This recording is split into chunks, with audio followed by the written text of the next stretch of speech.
Look at the image on your screen. On one side, souls rise through a beam of golden light, thinking they're ascending to glory, only to find themselves inside a dark, spiked, iron labyrinth built to cage them. On the other side, an ancient illuminated manuscript from the Ethiopian highlands shows the same scene, angels presiding over a narrow, precarious crossing while entities wait below with iron chains, ready to grab souls the moment they leave their bodies. This isn't medieval fantasy. It's the suppressed afterlife map found in the Book of Enoch, a text the apostles treated as scripture, quoted directly in the New Testament, and preserved for 3,000 years by the Ethiopian Orthodox Church before Western councils cut it from the Bible. For 16 centuries, the Church has taught a tidy version of death.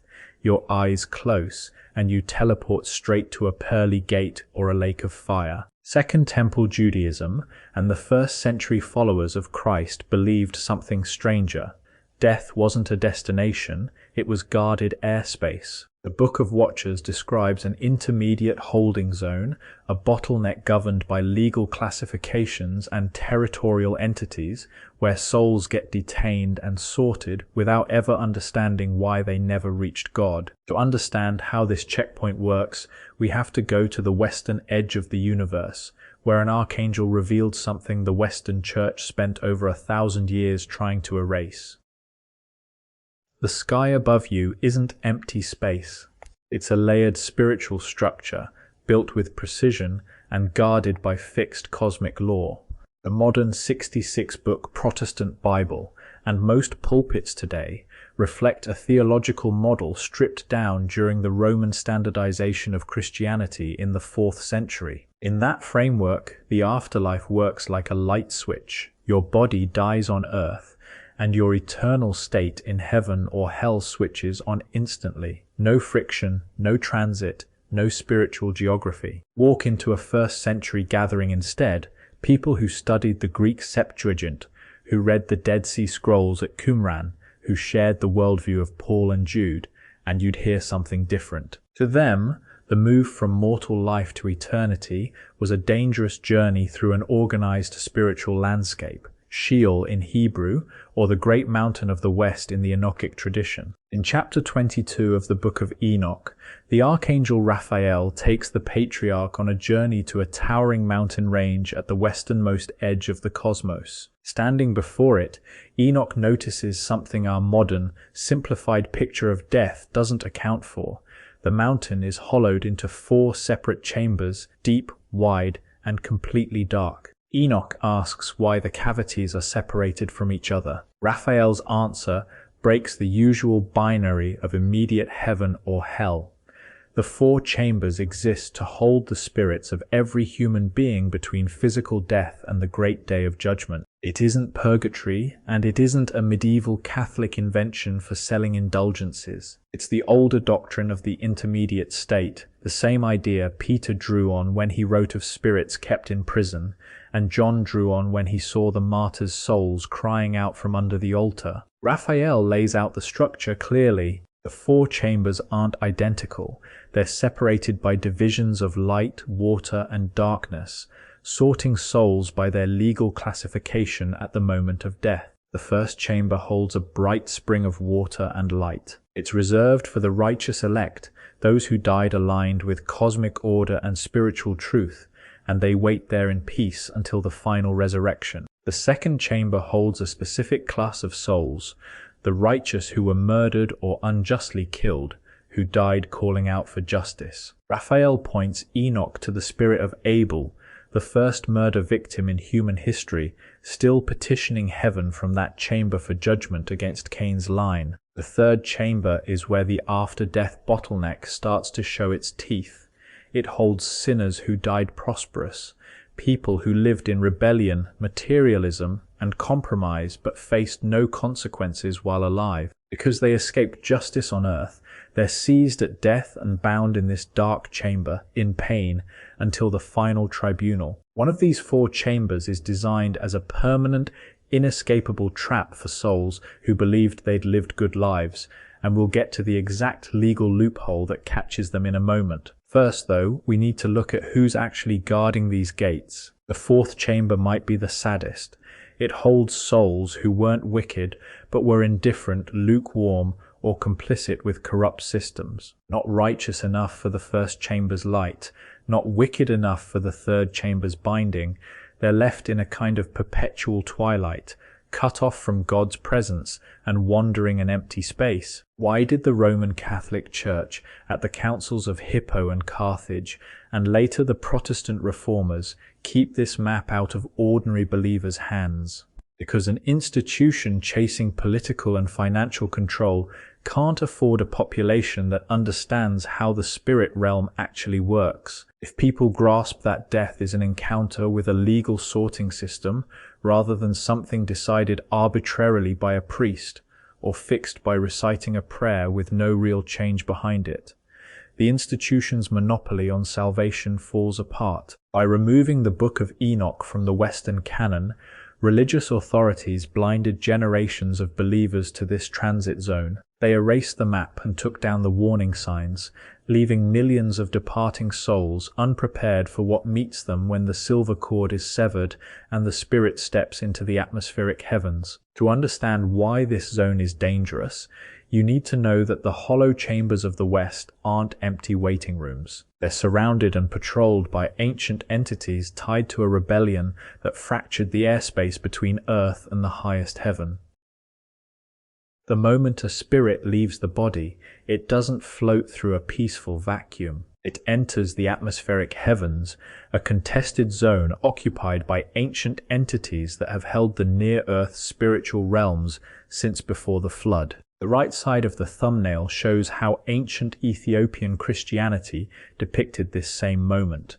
A narrow, precarious bridge the souls must cross, angels at the top directing the traffic of departing spirits, and horned entities below holding iron chains, reaching up to snare anyone who loses their footing. This isn't just symbolic art. It's a visual version of the Enochic doctrine of aerial interception, an idea so widely accepted in the early church that Paul warned the Ephesians that their real struggle wasn't against flesh and blood, but against principalities, powers, and spiritual wickedness in high places, or as the Greek more precisely puts it, on toi hyperenui, in the heavenly realms. Why did Paul describe the atmospheric heavens as a stronghold of wicked spirits? Where did these entities come from, and what gives them authority to harass and detain departing souls? The answer is in chapters 15 and 16 of the Book of Enoch, which preserve a piece of demonology that was cut entirely from the standard Old Testament. In chapter 15, God speaks to Enoch about the fate of the Nephilim, the hybrid offspring of the fallen watchers and human women. When the flood drowned their physical bodies, their spirits didn't die because their fathers were immortal celestial beings. But those spirits couldn't ascend to the high heavens either, since their origin was rebellion and earthly flesh, and they couldn't descend into hell, since they carried the immortal essence of the Watchers. So God decreed that their disembodied spirits would stay trapped in the atmospheric layers and on the earth's surface. They became the pneumata akathata, the unclean spirits, the wandering demons, the Archons of the air. Enoch describes them roaming the earth without physical form, causing grief and deception, never eating or drinking, but hungering constantly for human energy. This is the key to understanding the trap after death.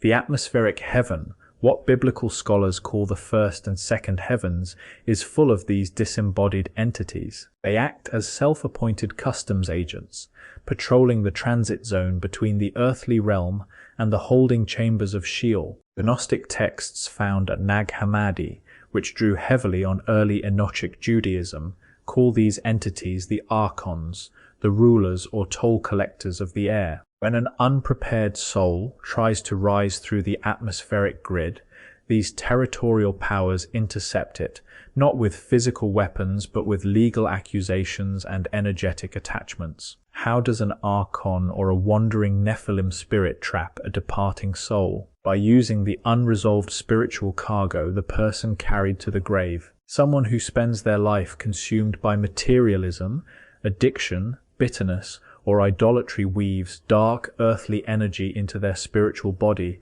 creating a bridge to the unclean spirits that rule those domains. When they die, they may believe they're going to heaven because they belong to a church or repeated a religious formula. But in the spirit realm, denominational labels don't matter. Only legal resonance does. When that soul enters the contested airspace, the gatekeeping entities recognize their own property, the unresolved attachments, the unrepented compromises, the spiritual blindness. They cast their iron chains, bonds of spiritual law rather than physical shackles, and pull the soul off its upward path into the dark hollows of the Western Mountain. This is where the ancient Ethiopian manuscripts reveal their most striking detail.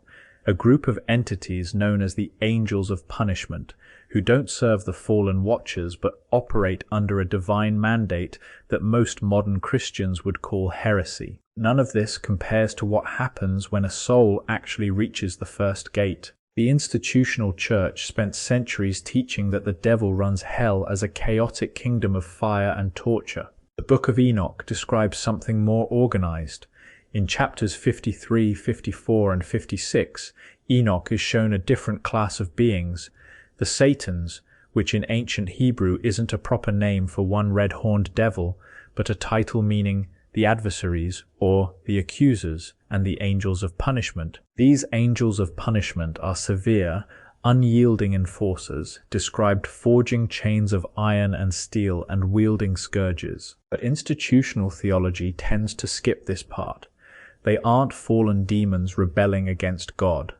They're divine executioners, operating under the Lord of Spirits' own legal framework. They act as prosecutors and wardens of the intermediate state. When an indifferent or hypocritical soul tries to bypass the holding chambers and ascend to the high heavens, these angels step into its path, enforcing the fixed law of the cosmos. If the soul lacks the required spiritual covering, lacks righteousness and real spiritual knowledge, the angels of punishment bind it in chains of darkness and deliver it to Sheol to wait for the final judgment. You can start to see why the Roman Empire and the early papal councils couldn't tolerate this text circulating. It destroys the idea of passive salvation. The afterlife isn't a vote or a participation trophy. It's a legally governed reality where ignorance isn't an excuse and church membership offers no protection against the gatekeepers of the sky. If the atmospheric heavens are watched by Nephilim spirits looking to snare the unprepared, and the angels of punishment stand ready to bind anyone without the legal rite of passage, how does any spirit survive the crossing? What lets the righteous bypass the iron labyrinth and reach the illuminated chambers directly? Imagine standing at the threshold of eternity, your body cold on a hospital bed or a battlefield behind you, and realizing that the prayers, rituals, and denominational slogans you repeated for decades mean nothing to the entities standing in your path. You invoke your church, your baptismal certificate, your belief in the right doctrines, but the gatekeepers don't respond to earthly credentials. They're scanning for one thing, the seal of the righteous elect. In chapters 38 through 40, a section called the Book of Parables, Enoch is shown the resolution to this bottleneck. He sees the dwelling places of the holy ones under the protective wings of the Lord of Spirits, and as he watches souls navigate the contested airspace of the second heaven, he notices the one trait that separates those bound in Sheol from those who pass through unhindered. It isn't religion or loyalty to an institutional hierarchy. It's possession of what the texts call the garments of glory and the seal of light. In Second Temple theology, which the New Testament writers understood well, salvation wasn't just a legal transaction in a distant courtroom while you stayed spiritually inactive on earth. It was an active process, shedding the corrupt, heavy vibrations of this world and putting on divine light. When Paul told the Corinthians they'd be clothed upon with our house which is from heaven, so mortality could be swallowed up by life, he was drawing directly on the Enochic framework. When Revelation describes the saints given white robes and warns believers to keep their garments spotless so they don't walk naked and ashamed, it's pointing at the same spiritual mechanics of the intermediate state. Here's how the mechanism of after-death passage actually works, without the institutional whitewashing. While you're alive, every choice and every alignment you make with the Creator's cosmic order either adds light to your spiritual vehicle or binds heavy, dark weight to your soul. Pursuing suppressed biblical truth, rejecting the corrupt systems of Babylon, and building a direct covenant relationship with God through Christ imprints a literal spiritual seal on your forehead and heart. In the spirit realm, this seal blazes like the sun, an unmistakable signature of divine ownership and righteousness. When a soul bearing this seal exits the body and enters the atmospheric heavens, the dynamic shifts instantly. The disembodied Nephilim spirits, the Archons who patrol the skies for unresolved attachments, can't touch a soul clothed in the garments of glory. The moment they try to cast their chains or bring accusations, the seal's frequency repels them. They're legally blinded and paralyzed by the light of the elect. When that sealed soul reaches the checkpoints run by the angels of punishment, the enforcers don't draw their chains. Recognizing the signature of the Lord of Spirits, they step aside and act as an honor guard, escorting the spirit past the dark cavities of the western mountain, past the twilight zones of the indifferent, straight into the illuminated spring of water and light, the resting place reserved for the holy ones until the final resurrection. This is the secret the institutional church spent 1600 years concealing. They wanted you to believe you were a helpless, passive sheep who needed their priests, buildings, sacraments, and permission to navigate the afterlife. They frightened people with invented doctrines of purgatory and paid indulgences, while suppressing older knowledge of how to build your spiritual vehicle while still on earth. The Book of Enoch wasn't banned for being superstitious or historically inaccurate. It was banned because it's a survival manual, a blueprint of the unseen world that strips away institutional control and puts responsibility for your eternal destiny back in your own hands through direct alignment with the Creator. You aren't a physical being having a temporary spiritual experience. You're an ancient spirit encased in a vehicle of clay, living in a world manipulated by fallen cosmic powers. Your time on earth isn't a playground, it's a brief window to gain spiritual discernment, shed the weight of this system, and secure the seal of light so you can walk through the valley of the shadow of death without fear, without stopping at the toll houses of the air, and without ever seeing the inside of the iron trap. The biggest deception the institutional church pulled wasn't just rewriting theology, it was domesticating how you think about death. By stripping out the cosmic architecture of the Book of Enoch, they reduced a complex spiritual reality into a flat fairy tale of clouds and harps, and made you comfortable dying unprepared. Now that you've seen the map, you can't unsee it. The sky above us isn't empty space, it's a spiritual highway governed by fixed laws, patrolled by ancient entities, testing the true weight of what you carry in this life. The real question isn't what happens when you die, it's what kind of spiritual cargo you're building right now while your feet are still on the ground. Are you weaving the dark chains of this world's systems, or putting on the garments of glory that make the rulers of the air step aside? That connects to a mystery even larger than the architecture of the atmospheric heavens, the physical celestial bodies moving through those same skies every night. If the airspace above us is this guarded and structured, what about the lights that rule the darkness? Why did the author of the Book of Enoch devote an entire section, the suppressed astronomical book, to the exact mechanical movements of the moon? Because in this account, the moon isn't just a dead rock reflecting sunlight.